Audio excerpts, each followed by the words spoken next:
After the fusion of sperm and ovum, the journey begins. Starting from the very beginning of the journey, body undergoes many changes. It reaches its peak, it gets old, and finally RIP. This journey is often referred to as life.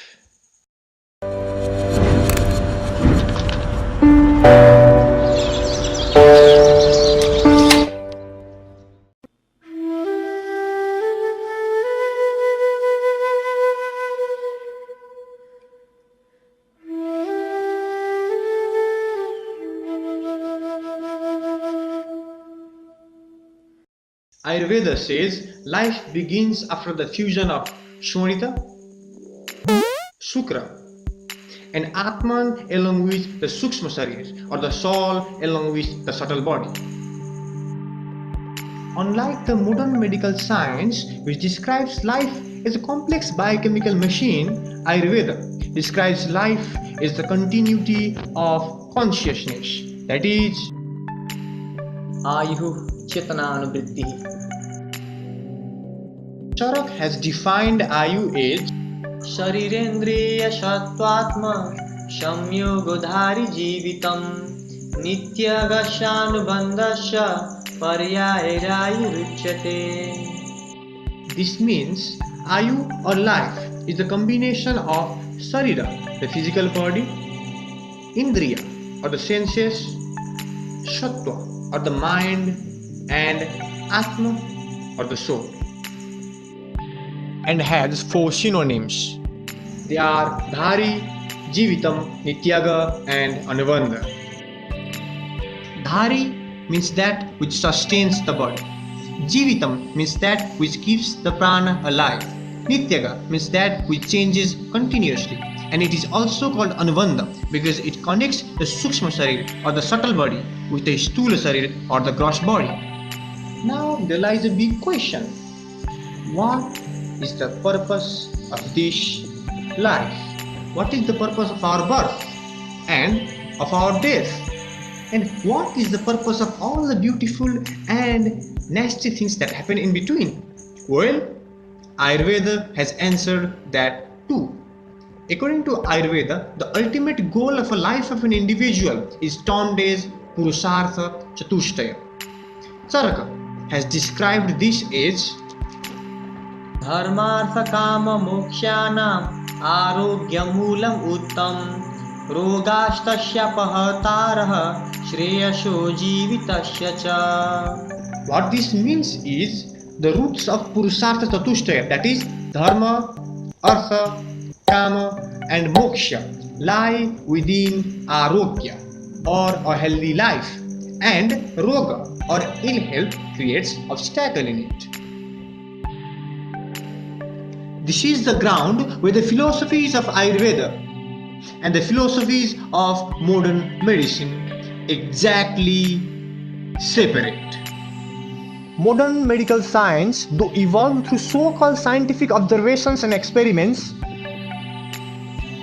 has limited objectives of just correcting the disorders in a person.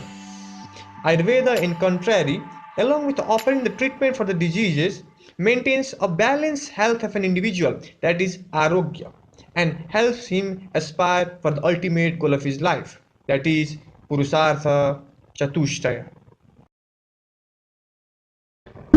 Dharma means way of attainment of happiness. Artha means attainment of wealth. Kama means fulfillment of desires. And moksha means the ultimate liberation.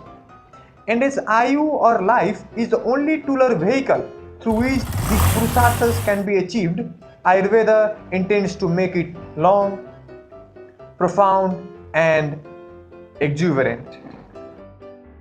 प्रयोजनं चास्य स्वास्थ्यस्य स्वास्थ्यरक्षणं आतुरस्य विकारप्रशमनं च. This verse of Sarka Samhita signifies two basic objectives of Ayurveda. The first one is to preserve the wellness of an individual, and the second one is to treat the disease of a patient. The first objective of Ayurveda is achieved through Swasthability, which also include Dinacharya or the daily regimen and Ritucharya or the seasonal regimen. And the second objective of Ayurveda is achieved through medicines and of course treatment. From these explanations, it becomes completely clear that Ayurveda is not something for which you only go when you are in need of quick fixes.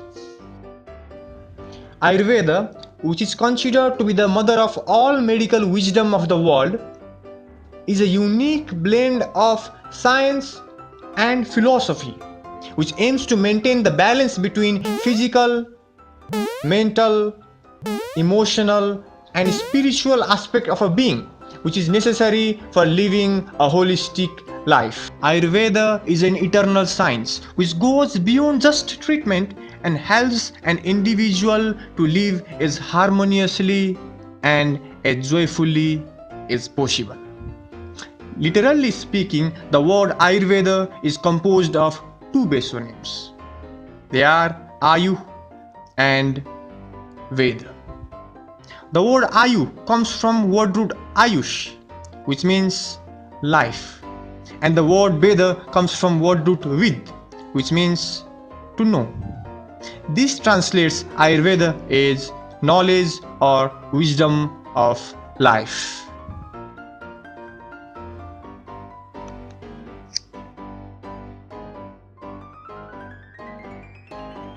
Straightly speaking, Ayurveda is the science of life.